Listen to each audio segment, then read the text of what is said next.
আমরা 3 নাম্বারটা আমরা কয় সেকেন্ডে পারছি? 10 সেকেন্ড। এবার আমরা 4 নাম্বার যে অঙ্কটা করব এটাকে আমি নাম দিয়েছি ডাক্তারি অঙ্ক। কি অঙ্ক? আর এটাকে ডায়াবেটিক্স অঙ্ক বলে। বিভিন্ন প্যাথোলজিক্যাল টেস্টে কিছু একক ব্যবহার করা হয়। এই এককগুলো যখন বড় থেকে ছোটর দিকে যায় তখন সত্য। কেন? শুধুমাত্র যদি ডায়াবেটিস তাহলে আমরা বলবো দ্বিগুণ দিয়ে ভাগ। এখন গ্লুকোজের জায়গায় যদি চিনি আসে তাহলে ডায়াবেটিস বাড়বে না কমবে? বেড়ে যাবে। যদি সুক্রোজ আসে তাহলে অবস্থা আরো। স্যাকারিন আসলে কি হবে? তার মানে এটার মানটা হচ্ছে দেখি যে হচ্ছে এক্সপেরিয়েন্সটা হচ্ছে এই জন্যই দরকার যে টিচার কোন জায়গায় তুমি ভুল করবা এটা যদি নক না করতে পারে ক্লাস করে কোনো লাভ হবে না। কারণ পরীক্ষার হলে তুমি যেটা ভুল করবা এটা সবার আগে থাকবে। দাগাবা 20টা হয়েছে 10টা, এসে বলবো ভাইয়া কেমিস্ট্রি পরীক্ষাটা অসাধারণ দিয়েছি, এসে দেখবা একটা করে দেখতেছে একটা করে ভুল হচ্ছে। কারণ কেমিস্ট্রিতে তুমি যেটা ভুল করবা সেই অপশনটা সবার আগে থাকবে। ঠিক আছে? তাহলে আমরা বলছিলাম যে মিলিমোল পার লিটার থেকে মিলিগ্রাম পার ডেসিলিটারের ক্ষেত্রে হ্যাঁ তোমরা যদি গ্লুকোজ শব্দ থাকে তাহলে ডাইরেক্ট আমরা গুণ ভাগ করতে পারো, কোনো শব্দ কোনো সমস্যা নাই। চলো আমরা একটা অঙ্ক করে ফেলি। লেখো একজন রোগী রক্তে গ্লুকোজের পরিমাণ 20 মিলিমোল পার লিটার। এই মান কত? গ্লুকোজের পরিমাণ 20 মিলিমোল পার লিটার 60। অর্থাৎ আনসার ইজ ইজি। ওকে, তাহলে আমরা দেখতে পাচ্ছি যে আমরা 4 নাম্বার অঙ্কটাও আমরা 10 সেকেন্ডের কম সময়ে পেরেছি, তাই না? এবার আসো ক্ষুদ্রাতি ক্ষুদ্র একক সম্পর্কিত সমস্যা। দেখো 5 নাম্বার অঙ্কটি আমরা 10 সেকেন্ডে করার চেষ্টা করব। দেখো ক্ষুদ্রাতি ক্ষুদ্র একক সম্পর্কিত সমস্যা। ক্ষুদ্রাতি ক্ষুদ্র একক সম্পর্কিত সমস্যা। এখন রসায়ন বিজ্ঞানে কিছু কিছু ক্ষুদ্র একক আছে। বলো পিপিএম মানে কি? সবাই বলো। পিপিটি মানে ট্রিলিয়ন, তাই না? পিপিএম হচ্ছে পার্টস পার মিলিয়ন, পিপিবি মানে পার্টস পার বিলিয়ন, পিপিটি মানে পার্টস পার ট্রিলিয়ন। আমরা জানি পিপিএম মানে কি? বলো 10 টু দি পাওয়ার 6, পিপিবি মানে কি? 10 to the power, R PPT মানে 10 টু দি পাওয়ার 12, তাই না? ঠিক আছে, এখন যদি পরীক্ষার হলে পার্সেন্ট থাকে, বুঝতে পারছো? তুমি একদম সহজেই অঙ্কটা করে ফেলতে পারো। পার্সেন্ট মানে কয়টা শূন্য বলো তো? 100-র মধ্যে কয়টা শূন্য থাকে? 2টা। তাহলে এখানে কয়টা শূন্য আছে? 6টা। তাহলে পার্সেন্টের জায়গায় আমরা 2টা শূন্য কমাই দিব, কারণ পার্সেন্ট 2টা শূন্য। তাহলে এটা কি করব? পার্সেন্ট ইনটু 10 টু দি পাওয়ার 7, 2টা শূন্য কমাই দিচ্ছি। তার মানে এটা কত হবে? পার্সেন্ট ইনটু 10 টু দি পাওয়ার 10। যদি পার্সেন্ট থাকে তাহলে আমি পার্সেন্ট ইনটু 10 টু দি পাওয়ার 4 দ্বারা গুণ করলেই হয়ে যাবে। ঠিক আছে, তাহলে তোমরা একটা অঙ্ক করে দেখো, দেখি সবাই, দেখি কে কার আগে করতে পারে। ঠিক আছে, সূত্র পরে লেখো, আগে অঙ্ক করো। লেখো বাতাসে কার্বন ডাইঅক্সাইডের পরিমাণ, লেখো বাতাসে কার্বন ডাইঅক্সাইডের পরিমাণ 0.036%, 0.036%। পিপিএম এককে এই মান কত? কত আছে? 100। অত্যন্ত সহজ। বলছে বাতাসে কার্বন ডাইঅক্সাইডের পরিমাণ 0.036%, পিপিএম এককে এই মান কত? আমরা কি করব? পার্সেন্টেজ আগে কি লিখবো? 10 to the power 4। Calculation tricks দেখো, দশমিকের পরে কয়টা অঙ্ক আছে? এখানে আমরা 3টা শূন্য বাদ দিয়ে দিব। আর কয়টা শূন্য থাকবে?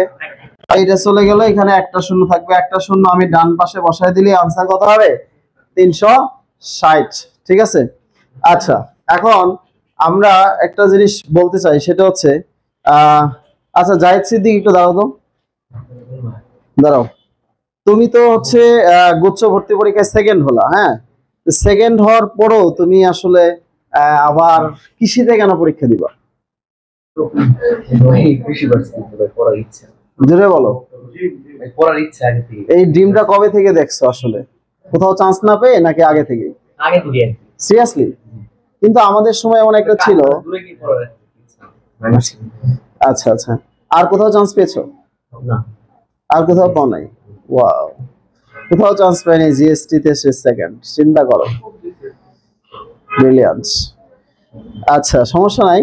ওই আতিয়া যে গতবার এগ্রিতে ফার্স্ট হয়েছিল, সে কিন্তু কোথাও চান্স পায় নাই। প্রথমবার তো পায় নাই, কোথাও না চান্স পেয়ে সে ঘুরে দাঁড়িয়েছে। আর কৃষি বিশ্ববিদ্যালয়ে দেখা হলে দেখবা ম্যাক্সিমাম হচ্ছে আহত পাখি।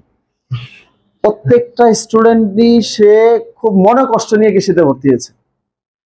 তো একবার জাপানে এক লোক আত্মহত্যা করবে, তো পৃথিবীর সবচেয়ে বড় আত্মহত্যার কেন্দ্র কোথায়?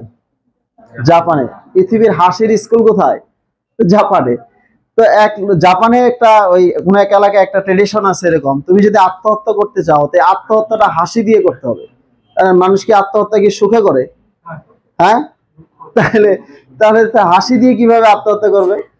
তো এখন এই লোকে গেছে আত্মহত্যা করতে, বলছে আপনাকে হাসি দিয়ে আত্মহত্যা করতে হবে, এর তার হাসি বের হয় না, তো ওকে আর আত্মহত্যা করতে সে পারে না।